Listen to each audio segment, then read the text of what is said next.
Hello everyone and welcome along to your second immediate transfer signing reaction for Rangers this January transfer window. Yes, Rangers have another player in the door and that is Mohamed Diomande, the 22-year-old central midfielder from FC Nordsjælland. I'm going to go for Nordsjælland as the pronunciation there. I'm joined by John Walker to discuss everything Mohamed Diomande. How are you doing, John?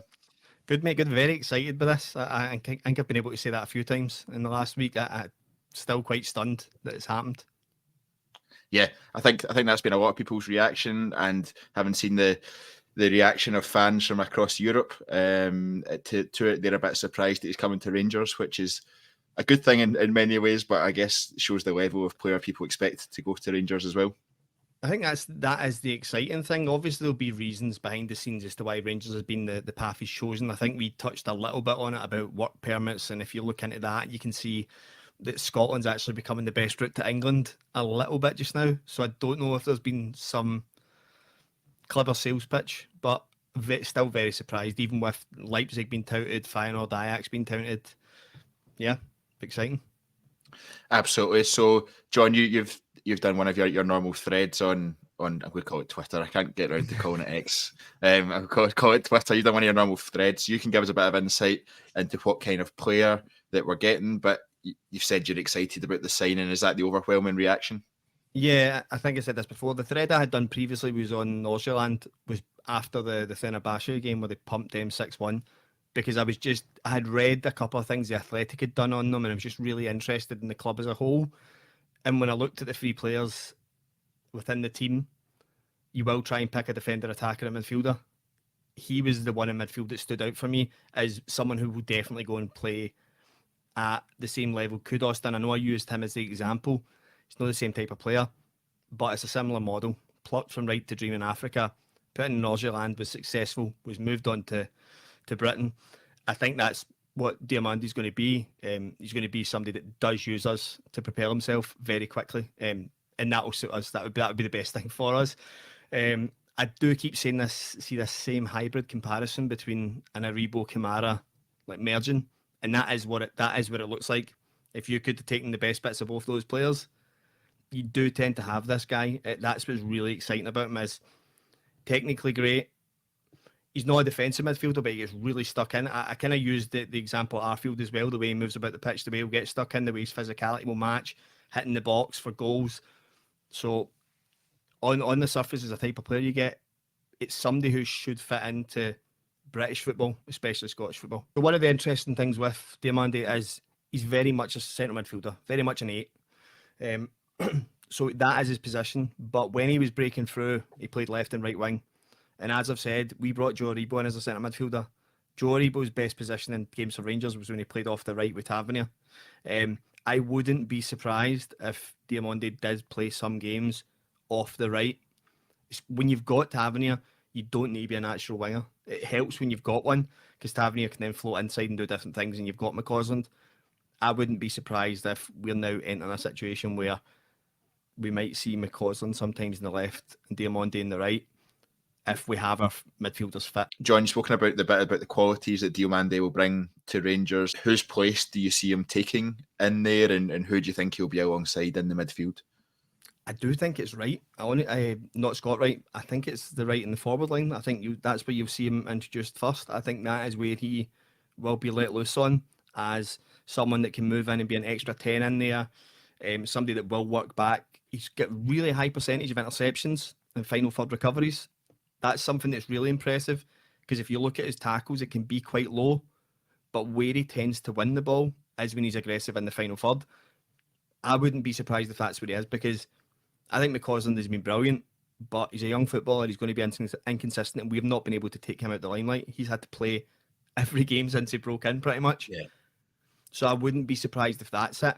But what it also gives you is it gives you the moment of saying, if he's good enough to play 90 minutes, you can take Raskin off after there, where if a game's covered, you can start introducing Ryan Jack in midfield if he can still play in the right. There's ways you can get the squad back up to speed, Tom Lawrence in on games.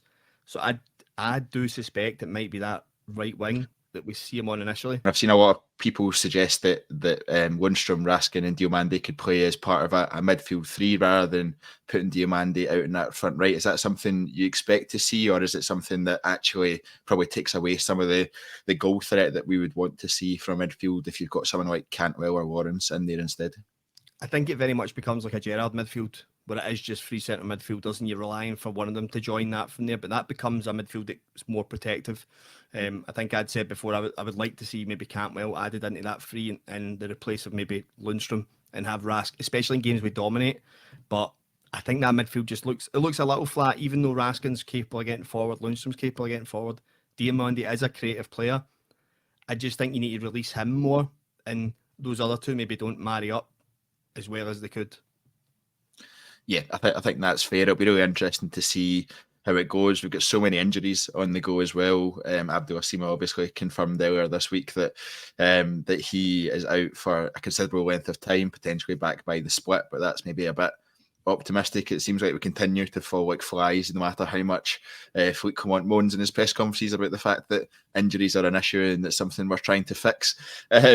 John, Niels Coppin obviously came into the club officially at the start of January, although we understand he was played an important part in the Fabio Silva signing just before the transfer window opened. This is a different move to the Fabio Silva one. The Fabio Silva one's obviously 6-month loan, no option to buy.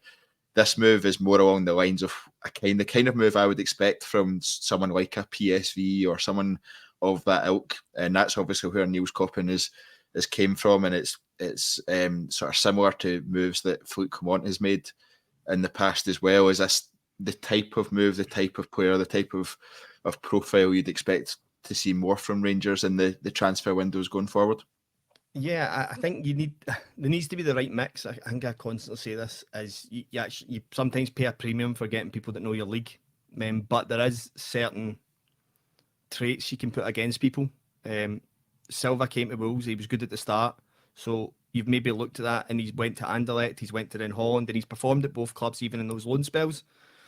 So you maybe look at him and go, he's somebody that can move around and not homesick, doesn't seem to find it too hard to adjust right away. Diamoande, I think I mentioned it on the other pod, moved for Ghana when he was 7.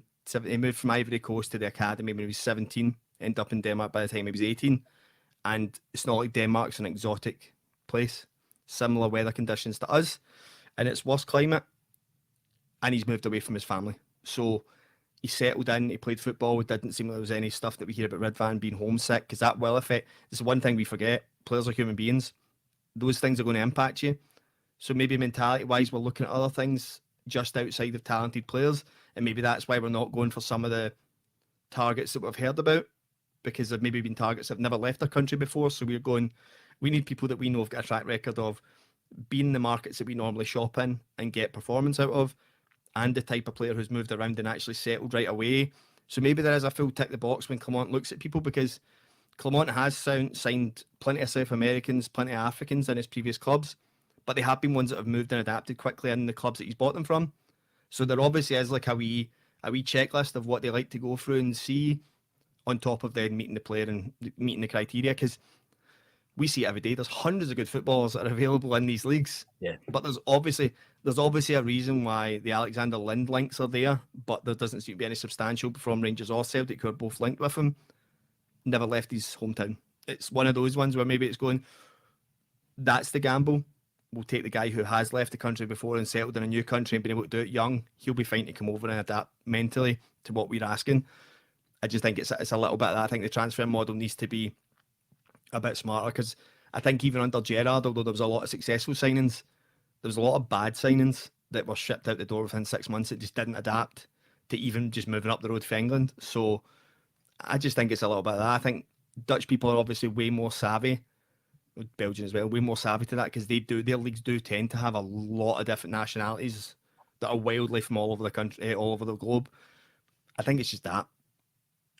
Yeah, it'll be really interesting to see, but this is definitely one that I am excited about and excited to see him in a Rangers jersey. He'll arrive at Rangers with high expectations, going by how the fans have reacted to his signing. He will be an important part of this Rangers team going forward. And it's been a long time since we've had a good transfer window. I can't even remember when the last time you could say we've had a good transfer window, but this one does seem to have been positive, albeit Mohamed Diomande is the second signing that we've made. John, looking ahead to the rest of the transfer window, not long left now.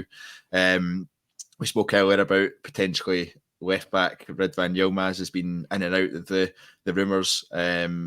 We've also been looking at, well, I think every Rangers fan knows the need for a striker that gets the goals. Are you expecting this to be the last of the activity, or will there be a bit more before the end of the transfer window? Well, Clement said they were still working. Like, they couldn't have just been working day and night to get one centre midfielder who, by all accounts, sounded like he wanted to leave Nordsjælland in December and had made that clear. So that was just ironing out the details as to what was going to be accepted as a bid and how we got that. They're not working day and night, and that was just more contractual and figuring out what they had to do to get it over the line. If you're working day and night, you're looking at 2 more players. You're desperate to get, and that might be a direct replacement for Ridvan. But right now, Ridvan isn't getting sold unless somebody comes in with the money that's going to bend us over a barrel. Where we go, right, we need to take the risk on Barisic being the only left back this year. They're not getting him. And the one good thing is, for all the rumours of being homesick, wanting to go home, trying to get his place in Turkey so he can get into the Euros, his performance hasn't really changed. If anything, it's improving every time he plays. So although I talked about all those things about being homesick affecting your game, he seems like somebody that's able to maybe put that aside for 90 minutes and focus on football and be good. So he's not going anywhere unless somebody pays the money, or unless we've got somebody lined up and we'll go, you can go out the door. The centre forward is the problem, because I was thinking if with Silva there, you could maybe move Sima in some games. With Tondo back, you could move Sima in some games. That's out the window. Danilo looks potentially, we might not even see him again this season. That's out the window. Then you are reliant on Dessers, and Dessers gets enough chances in games to score 2 and 3 goals. I just don't see it in him now that he's going to start becoming a 1 and 2 chances goal scoring striker. I just don't see it. Yeah, so we need a striker. Yeah, we definitely need a striker, and we'll all be right up until the last minutes of the transfer window begging that one signs for Rangers. But John, thank you very much for joining us for this immediate reaction to the signing of Mohamed Diomande for Rangers. A really exciting one. Plenty coming up from the TII team before the end of the transfer window. Any news that comes out, any rumours, that will all be discussed on the channel. So make sure you keep an eye out for all the relevant news and all the latest discussions from the team. Please remember to like the video if you enjoyed the content, subscribe to the channel, and you'll get a notification every single time we go live or upload a video. Thanks very much, everyone, for listening, and until next time, goodbye.